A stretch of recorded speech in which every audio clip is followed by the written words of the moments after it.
Hello everyone, good morning. आज हम बात करेंगे प्रश्नावली 4.2 का पहला का तीसरा और चौथा क्वेश्चन दिया है। ये 10th क्लास का 4.2 का क्वेश्चन है। कह रहा है कि गुणनखंड विधि से मूल ज्ञात कीजिए। गुणनखंड विधि से मूल ज्ञात कीजिए, यानी कि यहाँ पर x का मान हमको निकालना है। तो गुणनखंड बनाने के लिए हम एक बात बताए थे आपको कि फर्स्ट वाले कांस्टेंट और लास्ट वाले कांस्टेंट को आप गुना कीजिए। तो पहले गुना कर लीजिए। फर्स्ट में दिया है √2, लास्ट में दिया है 5√2। अब इसको गुना करेंगे तो √2 और √2 को गुना करेंगे तो 2 होगा, और 5 को 2 से गुना करेंगे 10 होगा। अब क्या करना है, 10 का हमको फैक्टर तोड़ना है। फैक्टर तोड़ने पर 2 से लगाएंगे 5 आएगा। इसमें 2 मान हमको ऐसा एडजस्ट करना है कि जोड़ घटा के हमको 7 आना चाहिए x, और गुना करके हमको 10 आना चाहिए। यहाँ देखिए 5 और 2 को जोड़ेंगे तो 7 हो जाएगा, और जब 5 2 को गुना करेंगे तो 10 होगा। तो यहाँ हमको सेटिंग बैठ गया है। लिखेंगे √2 x² प्लस यहाँ लिखाएगा 2x प्लस 5x प्लस 5√2 बराबर 0। अब यहाँ क्या करना हमको, इसमें और इसमें कॉमन लेना है।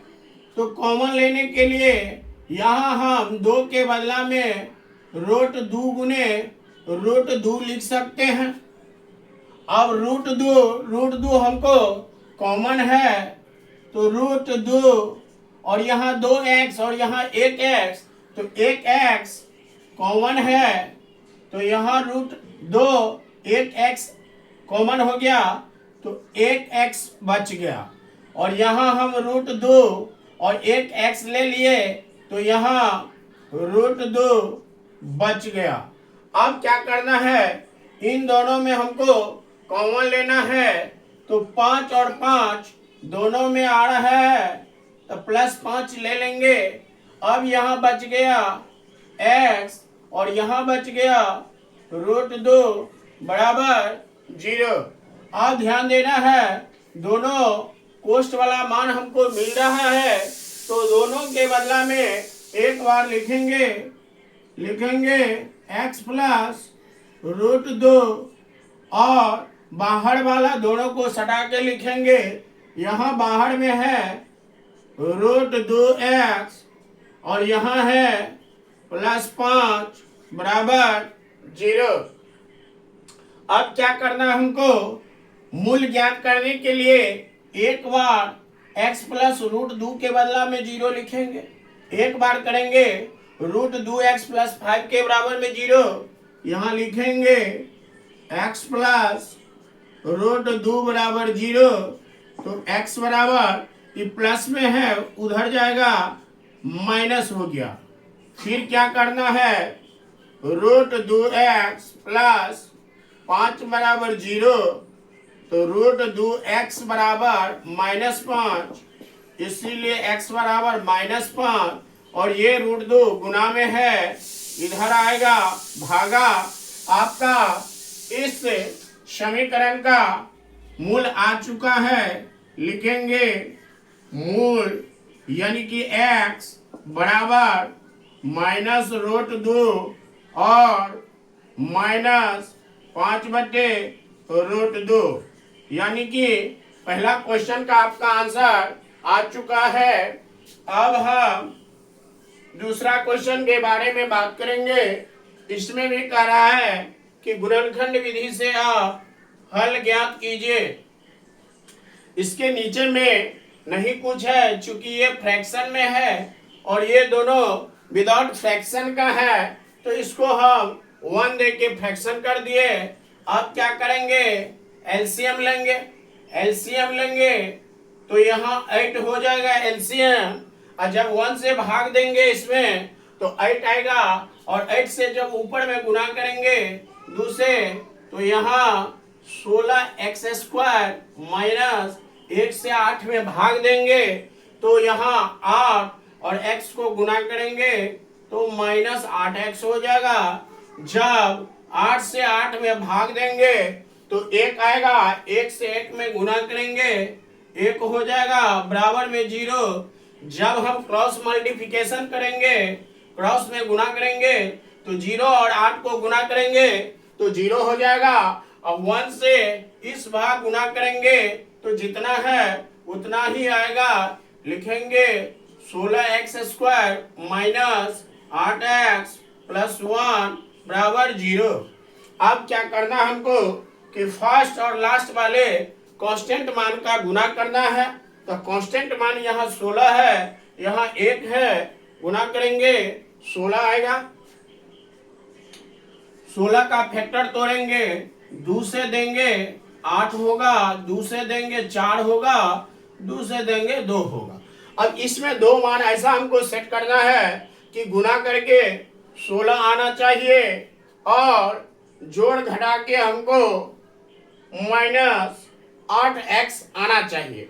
अब देखिए 2 दूनी 4, 2 दूनी 4, जब 4 4 को जोड़िएगा तो 8 हो जाएगा, और जब 4 4 को गुना करिएगा 16 हो जाएगा।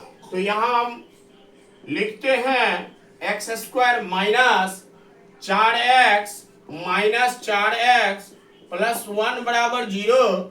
अब कहिएगा कि आप दोनों को माइनस क्यों लिखे। आप देखिए यहाँ 8 माइनस में है, तो जब माइनस और माइनस को जोड़ेंगे तो प्लस होगा, लेकिन सिंबल जो होगा वह माइनस का होगा, और गुना करके हमको प्लस 16 लाना था। जब इस दोनों माइनस को गुना करेंगे तो हो जाएगा 16x² प्लस में। अब इस प्रकार देखिए इसमें और इसमें कॉमन क्या है, यहाँ 16 के बदले में 4 गुने 4 लिख सकते हैं। जब 1 4 1 4 कॉमन है, यहाँ 2x और 1x, तो 1 कॉमन है, 1x लीजिए तो 1 4 बच गया, यहाँ 2x था 1 ले लिए, यहाँ 1x बच गया, और यहाँ से 4x कॉमन लिए हैं तो नहीं कुछ बचा है तो -1 है। अब क्या करना है, यहाँ और यहाँ में कॉमन देखिए कि क्या कॉमन है। जब कुछ नहीं मिलता है तो 1 मिलता है, और यहाँ माइनस है तो आप -1 कॉमन लीजिए। जब -1 कॉमन लीजिएगा तो माइनस वाला पार्ट प्लस हो जाएगा और प्लस वाला माइनस हो जाएगा। ये माइनस में था, यहाँ प्लस लिखाएगा, ये प्लस में है, अब क्या लिखाएगा -1 = 0। आप गौर से देखिए ये दोनों कोष्ठ का मान मिल रहा है, तो दोनों के बदला में एक बार लिखते हैं और क्या करते हैं, वहां वाला को सड़ा के लिखते हैं। यहाँ लिखिए 4x, अब इसको लिखिए यहाँ बराबर 0। अब क्या करना है हमको, शून्य निकालेंगे तो लिखेंगे 4x - 1 = 0, तो 4x बराबर 1, इसीलिए x बराबर 1/4। फिर क्या करेंगे, एक बार इसके बराबर में 0 लिखेंगे, 4x - 1 बराबर 0, तो 4x बराबर 1, चूंकि माइनस में है, जब बराबर के उधर जाएगा तो प्लस हो जाएगा, और यहाँ 4x के गुना में है तो गुना वाला उधर जाएगा तो क्या हो जाएगा भागा, तो x बराबर 1/4 हो जाएगा। अब हमको बोल रहा था गुणनखंड विधि से मूल ज्ञात कीजिए, तो मूल आपका आ चुका है, x बराबर लिखाएगा 1/4, 1/4 दोनों बार समान आया है।